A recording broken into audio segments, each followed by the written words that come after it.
Dollar तो हमारे control में है। देख, दो कंट्री के बीच में बैलेंस ऑफ ट्रेड और एफडीआई और वगैरह बहुत सारी मतलब वो दूसरी की बात है। नमस्कार दोस्तों, मैं हूं सैयद फखर और आप देख रहे हैं अपनी पहचान कवच टॉक। राइट।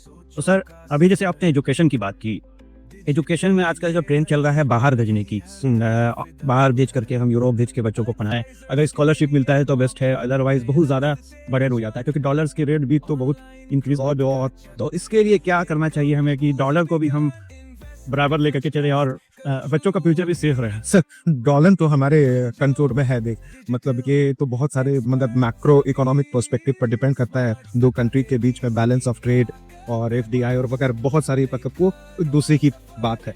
तो उन उन मुद्दों को अलग रखते हो क्योंकि वो हमारे कंट्रोल में है नहीं। नहीं सर, मैं कहना चाह रहा हूँ कि अभी जो हम लोग एक सेविंग कर लेते हैं, पोस्ट ऑफिस में पैसा इन्वेस्ट कर देते हैं कि हमें 8% का एक सेफ साइड मतलब डेफिनेट इंस्ट्रूमेंट पे पैसा रखते हैं, तो डॉलर का रेट और जो इन्फ्लेशन बढ़ रहा है, पढ़ाई की जो कॉस्टें बढ़ रही है, तो उसको बीट करने के लिए क्या सॉल्यूशन है हमारे बीच में, था सा उस पर मैं आपसे जानना। मैं आपके पहले वाले क्वेश्चन का जो पहले मैं उत्तर दे रहा हूँ, तो देखिए मेरा ऐसा मानना है कि आज की तारीख में अगर हम बात करें तो इसमें भी मैंने लैक ऑफ अवेयरनेस ही हम बोलेंगे।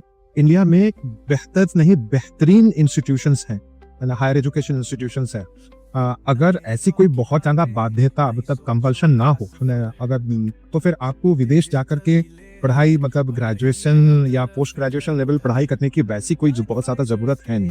पहली बात, ये मेरा नजरिया कहता है। लोगों का नजरिया अलग हो सकता है। हाँ, आप चाहे तो वैल्यू एडिशन करने के पॉइंट ऑफ व्यू से अपने सीवी को और ज्यादा स्ट्रॉन्ग और बहुत ज्यादा अट्रैक्टिव बनाने के पॉइंट ऑफ व्यू से बाद में आप जाकर के भले एक आध कोर्स आप कर ले, वहां पर एक डिग्री अपने सीवी में ऐड जरूर कर ले।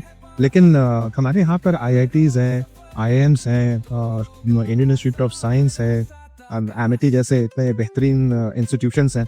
तो मुझे तो लगता है कि स्टूडेंट्स को कहीं बाहर जाने की एक्चुअली जरूरत है। अगर आप इंश्योरेंस और फाइनेंशियल एडवाइजर हैं और आपने देखा कि हलदर सर भी आज के पॉडकास्ट में इस तरीका से इंश्योरेंस और फाइनेंशियल एडवाइजर को डिजिटल आने की हिदायत दे रहे हैं, और अगर आप अभी तक ये सोच रहे हैं कि डिजिटल आना चाहिए या नहीं आना चाहिए, तो इसके लिए इन्वेस्ट कवच ने एक वेबसाइट बनाया है investkavach.com। वहाँ आ करके पहले आप खुद को लिस्टिंग करें।